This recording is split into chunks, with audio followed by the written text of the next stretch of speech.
Good morning, and welcome to Exodus first quarter 2026 earnings call.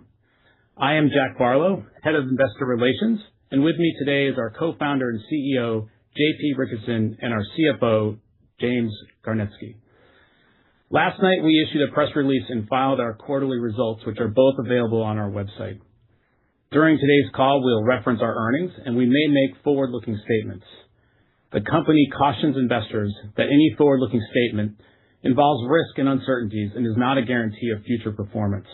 Actual results may vary materially, and those expressed or implied in the forward-looking statements due to a variety of factors. These factors are referenced in the forward-looking statement disclosure in our earnings release and described in more detail in our recent Form 10-K filed with the SEC earlier this year, and is also available on our investor relations portion of our website. We do not undertake any obligation to update forward-looking statements.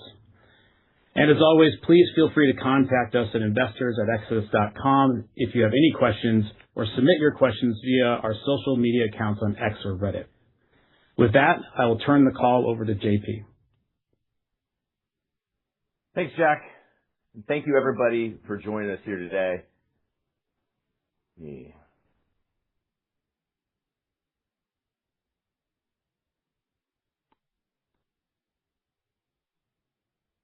Okay, 2 weeks ago, on May 1st, our team traveled from all over the world to Omaha, Nebraska for our first shareholder day, the Exodus Summit. We brought investors, partners, and customers together for a full day of programming.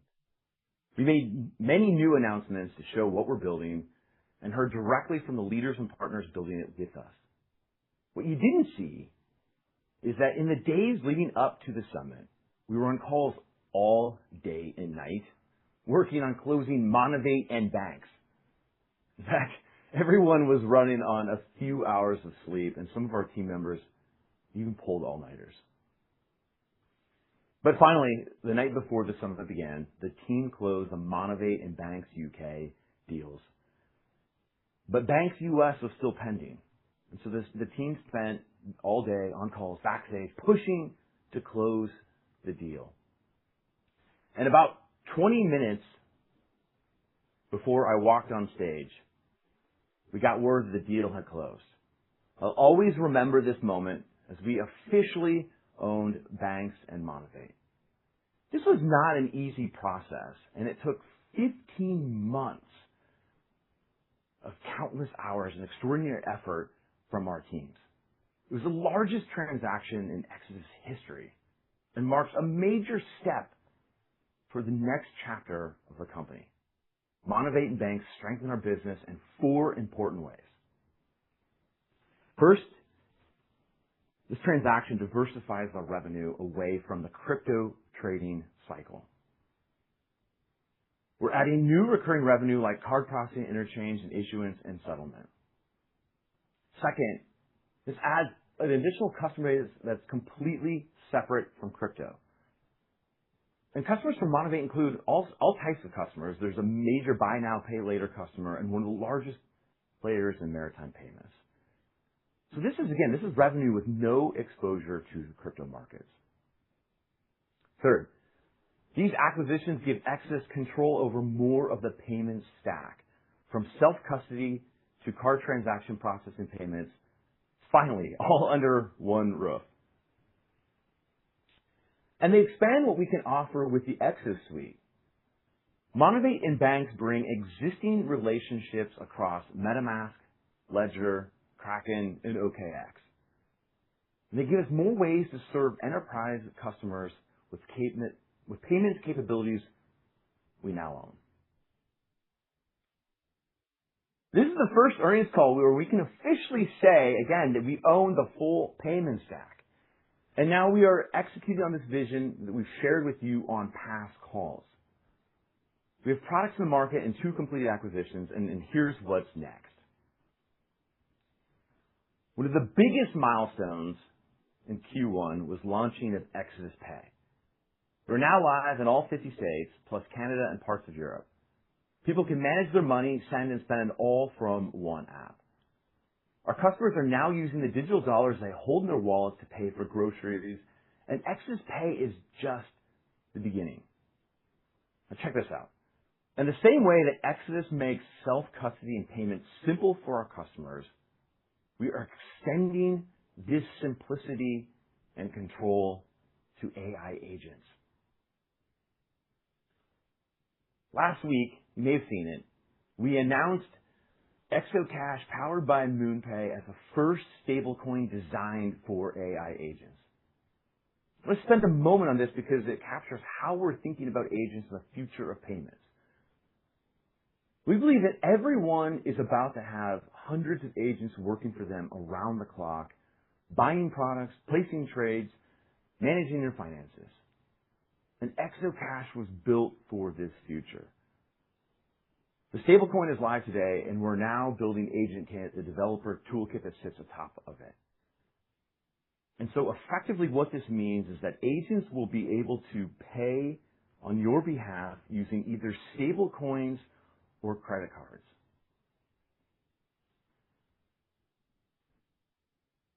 And what's really important about this is that this is funded from the customer's Exodus Pay balance, while the keys are kept safely in Exodus. The agent never touches the keys. Again, I can't underscore how important this is. The AI agents can spend dollars at any Visa or MasterCard accepting merchant, drawing from the user's Exodus Pay balance under the limits and permission that the consumer sets. The announcement is live at exocash.com and runs on the Motivate rails we just acquired. Now, the broader strategy is about bringing these products to a much larger audience, which is why at the summit we announced that we are becoming the official payments partner of the UFC. This partnership gives Exodus Pay a major distribution channel, and it also brings Exodus brands to one of the most trusted sports environments in the world, the regular presence on screens around the world. When hundreds of millions of UFC fans think of sending money, they're going to think of Exodus. We're going to kick off this partnership in June and sponsor the official Freedom 250 fight on the White House lawn. Exodus is going to be front and center of one of the biggest cultural moments of the year. So for anyone who is not able to attend the summit, I would encourage you to watch the summit online for the more comprehensive and detailed discussion of our vision and strategy.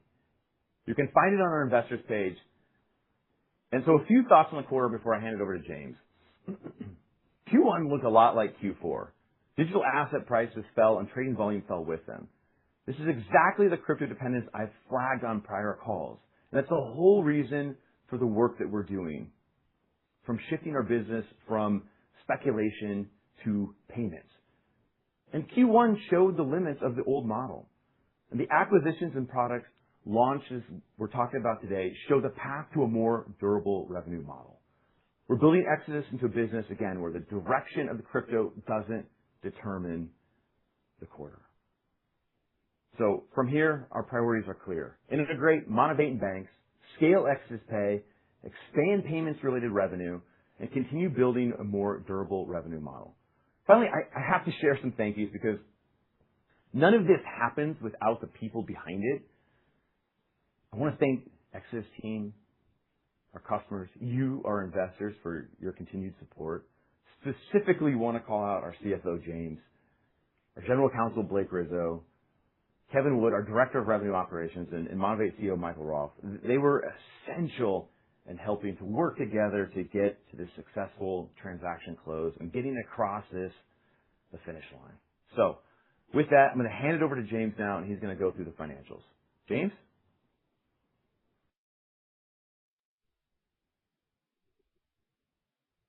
Thanks, JP.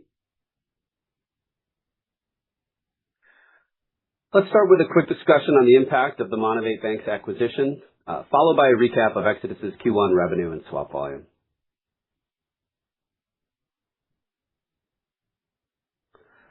As we discussed at the summit, this transaction is the most important strategic move in Exodus history to date.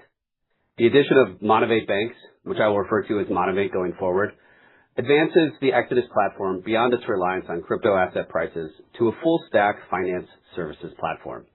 which benefits from expanded revenue opportunities from our direct user population and increased revenue attached to payments infrastructure. While this deal is transformative for Exodus, the final transaction is slightly different from what we announced in November. We did not acquire the W3C holding company as originally intended, but we did acquire much of the target assets and teams of motivated banks. These bring over the issuer, processing, and card programs critical to both traditional and on-chain payment processing.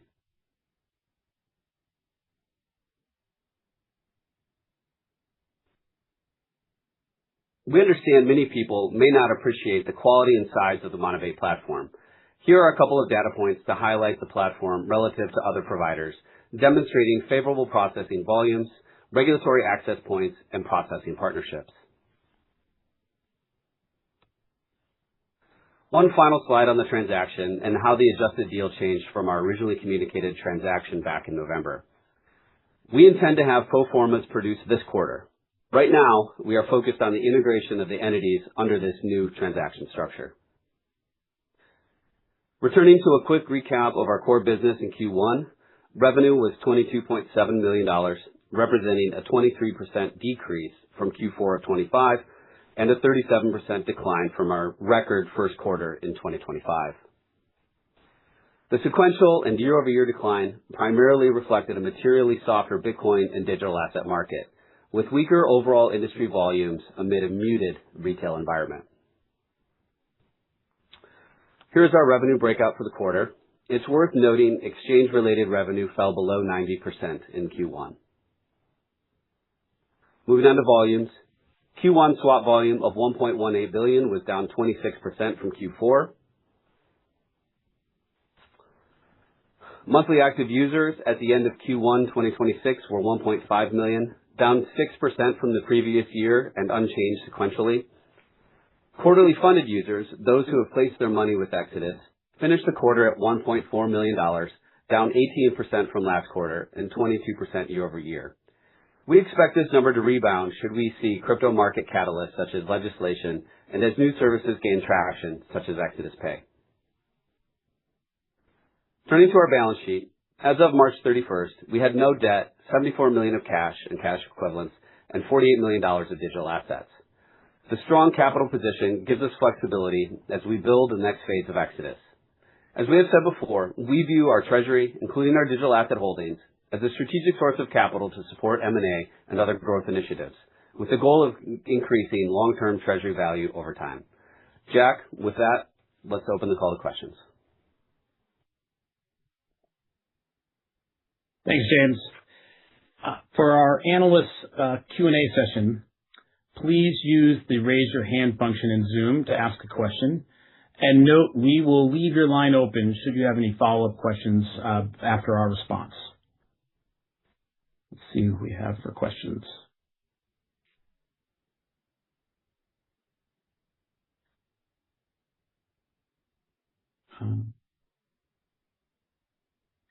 Our first question comes through Andrew Hart with BTIG. Andrew, go ahead.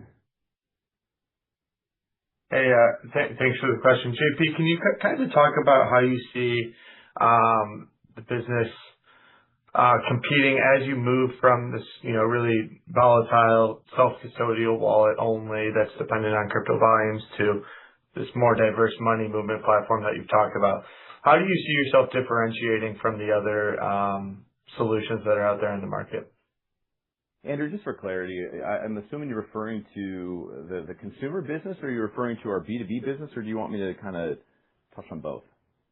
I think more the consumer business, but I guess the B2B business would be very helpful as well. Yeah, but more thinking about the consumer side. Yeah, okay. So I think, again, from historically over the last year, the way that we've looked at it, the growth of Exodus is primarily, for the next 6 months to a year, most of, I think, our growth is going to come from partnerships, right? We're going to continue to strike big partnerships as we have historically. And the reason this is so important is because these partnerships have, very strong distribution with very large customer bases. Like if you look at, again, Ledger and MetaMask, they themselves have millions of customers. So when we integrate and build, XO and give XO to them as partners and customers of us, our products and technology then make it out to their customers. And so I think that, again, that's really important for a growth perspective. And when you look at the technology that Monavate and banks provides, we can then, again, bring that card technology to these partners. So back to Exodus Pay, the consumer app. Like for us, the Exodus Pay, the consumer app is again, it's just the beginning from shifting what people have historically seen as, oh, Exodus the wallet, it's a really great wallet, it's a really great crypto wallet. But now it's a payments platform, and we're going to continue to simplify it and remove all of the crypto complexity. A lot of the crypto wallets out there, they still have a lot of the crypto complexity. And you're still focusing on, oh my gosh, I got to write down my 12-word secret phrase. Oh my gosh, I got to worry if I'm on Ethereum L2, Solana, whatever. When a person downloads Exodus Pay, it's very simple. There's actually no crypto complexity whatsoever. And so that's just the base of what we're building on. And so we're moving the business on top of that. And so then over time, as we announced back at the shareholder summit, we announced that we're going to bring in tokenized stocks. We announced that we're going to do a lot of things like prediction markets. So the fundamental belief is this, that when you look at the apps that you have on your device, on your phone, you at least have 3 apps, right? You have a banking app, you have a payments app, like maybe like a Venmo, and then you have at least a brokerage app. And so we see a future where your financial life should not be scattered across multiple apps. So it really comes down to simplifying and putting them all in one app. And then finally, I know this is very long, but there's so much to discuss here, right?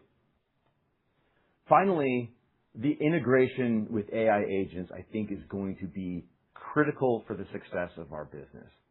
We are deep in this, and we're using agents behind the scenes in Exodus to accelerate our software development. Right now, anybody in the company can go and really make changes to the product, and safely, of course.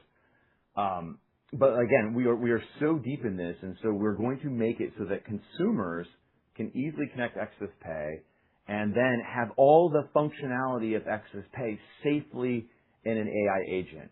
And so when you think of the total addressable market of being the world of 8 billion, well, AI agents are going to make that into the trillions. And I think that's a really important aspect of growth. Thanks, JP. That was great.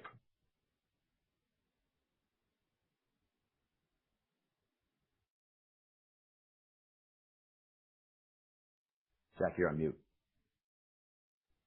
Our next question comes from Gareth with Gaceta.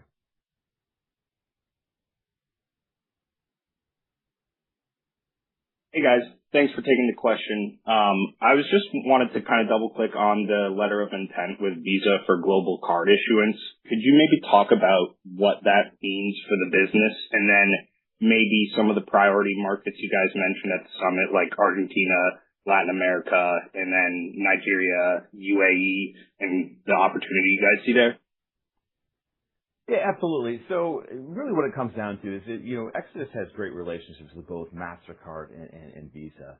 But, ultimately at the end of the day, that, we're looking to get Exodus Pay out in as many markets as possible, but being very thoughtful about it.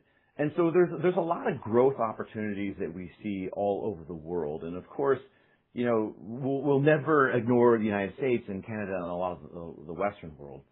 But I think when you look at places like South America, and you look at places like Nigeria, and you look at places like the UAE, they all have different elements and different reasons as to why people are really seeking out crypto type solutions, payment type solutions, right? If we look down into, let's start with South America, and let's look at Argentina. We already saw this trend before we even went down this path. One of the most popular assets inside of Exodus is actually it's USDT on Tron.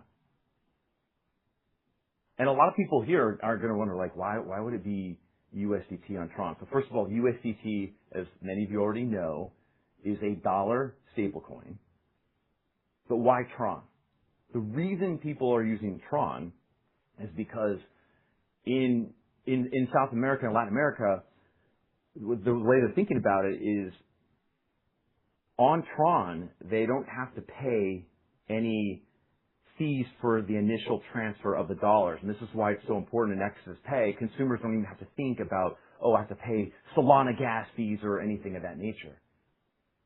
So in Argentina, the people in Argentina, because of the currency is the Argentinian currency, the inflation is so nasty, right? A lot of people are really seeking out dollars. And so there's high demand there. So we bring Exodus Pay to a place like Argentina, make it very simple, connect it to a card like Visa, and allow our customers to easily, and people in Argentina, be able to easily, again, send money to friends in a peer-to-peer way, pay for the groceries with the tap to pay through Visa, and again, be able to buy things that benefit their daily lives. So then over into Nigeria, Nigeria is one of the largest African countries, and we're seeing a lot of strong crypto demand there. And now for Nigeria, it's going to be for similar reasons. Nigeria is fastly becoming one of the largest countries that we're already using Exodus. So again, we just see it as an opportunity to get in there because we have Nigerians already using Exodus. Now the UAE is a little bit of a more different case.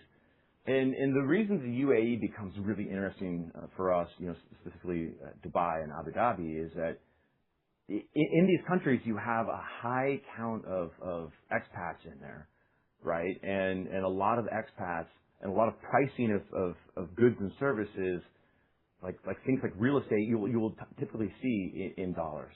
So this gives us a good inroads to have a global partnership with Visa and to do these things in these places. And so we see this as a big opportunity in growth areas. Totally. That's super helpful. And I know it's still early days, but it seems like kind of combined, this has sort of a TAM uplift, but also an economic uplift. So could you maybe talk about the economic side of the uplift and the acquisition of Monavate and how that plays into the equation? So we have not, as you can imagine, we have not given any added guidance since our discussion in November, and the deal has changed. But obviously, we absolutely see, and I believe in the summit we talked about the 2027 kind of as a time frame, and we expect about 40-ish plus% of our revenue to start coming through the Monavate platform, in 2027. In the short term here, we're actively integrating, and we'll obviously have more here shortly, as we get through a quarter or two, and we'll definitely be able to give you a lot more color here, and especially once we get those pro formas out. I would just note on the previous question, there are some advantages to local issuing. It's one of the advantages that Monavate has over some of the other platforms, as you saw in my slides. And the global issuing basically just helps round out that platform. So I guess the ultimate answer to that question is, we absolutely see, strong future, economic impact here. But we'll be giving more color and clarity over the next quarter or two. Awesome. Thanks, guys. Thanks for all the questions. Thanks, Gareth. Our next question comes from Mike Randall with Northline. Hey, thanks, guys. Maybe the first one for James. I think I saw on one of your slides the original purchase price was $175 million. Now it looked like it was about $108 million. Can you mention again why it's lower and what assets or businesses you did not receive? Sure. It's lower for a number of reasons. I mean, if you watched how this played out, with the note that we did in the notes that we did in the original transaction that we ended up using as a mechanism to acquire the UK entities. I mean, I think that was the first one, and then we did a separate agreement to acquire some of the other assets that we wanted. And because of that structure, there were things in the original agreement, around that were papered around things like retention of employees, et cetera. There was a Latvian company, PixiePay, that didn't come over, and there were some things of that nature. And so, we still expect that there will be more expenses related to this. It's just they did not necessarily make it into the transaction, in the same manner that the first one was. So, I don't know if that was gave you enough clarity or. No, that's a sense. And then maybe for JP, I saw the UFC announcement, but for Exodus Pay, Monovate, how would you describe your go-to-market strategy? Is this going to be a big push? Like, how is the word going to get out? Yeah, I mean, what's great about the UFC is that there's 700 million fans worldwide, and so this partnership with the UFC, I mean, from a consumer perspective, is really big. As mentioned, we're the official payments partner of the UFC, and so that's huge, right? And so there's a number of assets that come along with it, right? There's a lot of digital assets in the sense of, commercials and when fights are happening, there's going to be Exodus Pay, in-fight commercials and things like that with QR codes and activation points. And for us, I think those are all very exciting, but I think bigger than that is the aspect of, and a lot of people aren't thinking about it like this, but the aspect of B2B and hospitality. And I think that's an underrated thing. And what I mean by that is, years ago, there's a company who we're still partners today, and I didn't even ask them if I could say their name in advance, so I'm going to leave their name out. But before we signed a deal with them, they asked me, JP, have you ever went out and experienced the F1? I never had. So they invited me out to go to an F1 race, and it was incredible. Then they invited me to a courtside basketball game. It was incredible. And just, again, these really high hospitality conversations and experiences. And over time, it just helped to really develop a relationship of as I got to know people at this company, of really strong trust. And so for us, as we have entered into this UFC partnership, we're thinking about it in that same aspect of providing hospitality and experiences to our partners and allowing them to have great experiences with us. So again, the UFC partnership, again, it provides a lot on the consumer side, but the aspect that I think will be great for our business is on the B2B side. In fact, and I'm not going to name this partner either, but I recently invited a top executive of a partner down to a UFC match, floor seats. He thought it was amazing. He's never experienced anything like that before. And I anticipate at some point in time we'll continue to have really big deals with this company. Awesome. And maybe just one more. April and May activity, any comment on, call it, the last 5-6 weeks? We don't necessarily have a lot of color there other than you just see the general market moves and that's reflected obviously in some of our volumes. On the base business, we're absolutely looking forward to seeing the impact of some of the things like Clarity and things of that nature. And the other aspects of the business, again, the Monavate piece, again, that'll come over the next couple quarters, and Exodus Pay, we'll be watching that over time as well. So I think, just from the base business perspective, it's somewhat business as usual at the moment. Yeah. Thank you. Thanks, Mike. Seeing no more questions, this will conclude our call. As a brief reminder, if you have any follow-up questions, please reach out to us directly or use our social channels on X and Reddit. Thanks for joining us today, and we look forward to talking to you again next quarter.